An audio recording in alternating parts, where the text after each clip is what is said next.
Hey, what's up? It's Arrived Dad. Today we're gonna get you set for it all. So stick with me and hit that like button if you like the video. Today I want to talk about society and what it really means to be successful.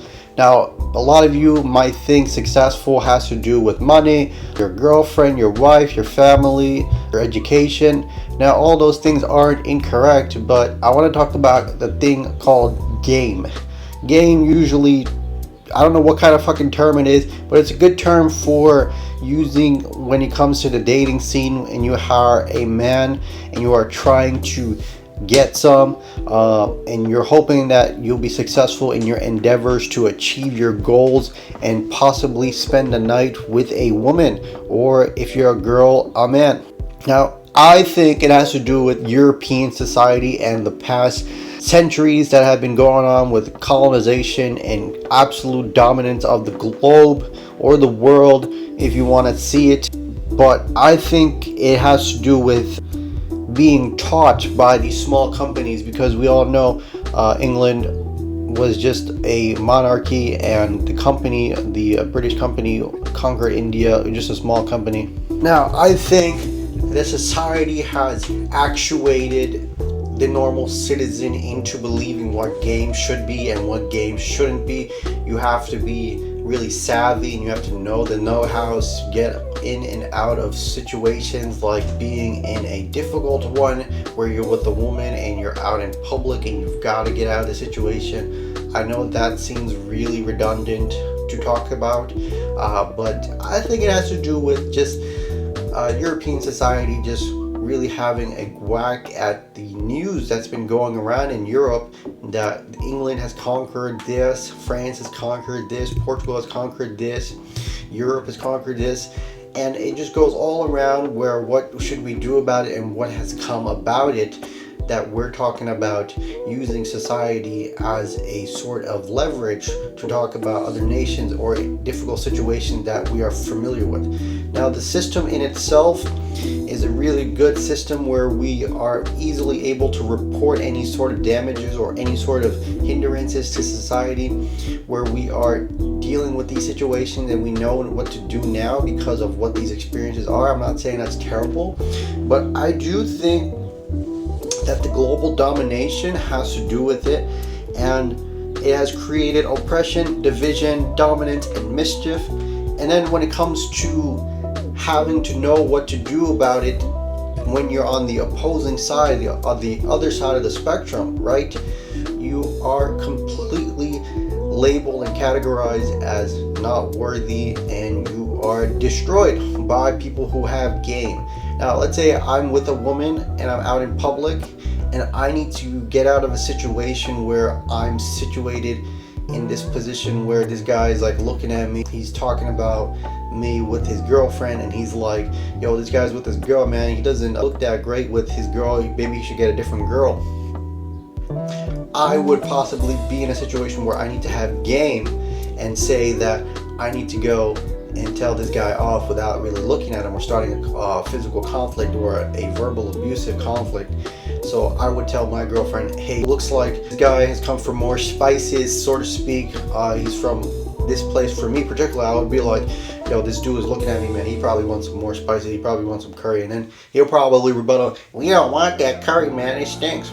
Anyway, we don't really care. But the whole topic about this situation is that if someone were to say something about it, you don't really have game or a sort of presence to talk about it, because they'll use hundreds of years of societal context where they say that they have game, and they'll be in this predicament where they'll be able to produce verbal conversations or physical body gestures and say that, hey, we've conquered you for like the past 300 years. I don't think you're going to get some with this girl because I just don't care.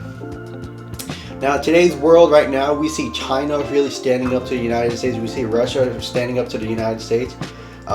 Oftentimes, if you talk about this thing, you'll be asked, are you part of the Chinese Communist Party? Well, I'm not a part of the Chinese Communist Party, but I do agree with them standing up to the United States and European powers, because Europe has had dominance over the world for the past, I do know since 1492, they had dominance over North America and South America, which is terrible because now we can't really share with them unless we really go out of our way to learn English or Latin and talk about their experiences, which is terrible because of Thanksgiving. We all know what Thanksgiving is.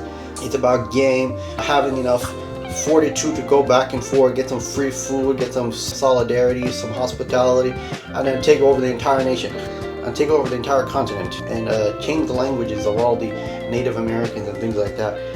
And if you're sort of like a small country like where I'm from, then you are absolutely stuck talking about doing anything in the global scene, global issues like the conflict, the pandemic that recently happened were literally decapitating to society and the economy, where we had some positivity and we saw some growth, but there was ultimately just absolute dominance of this whole etiquette, this whole notion of where you're taking society on about is not really in context with the game that we currently have as European society, who has dominated the entire world for the past 200 centuries.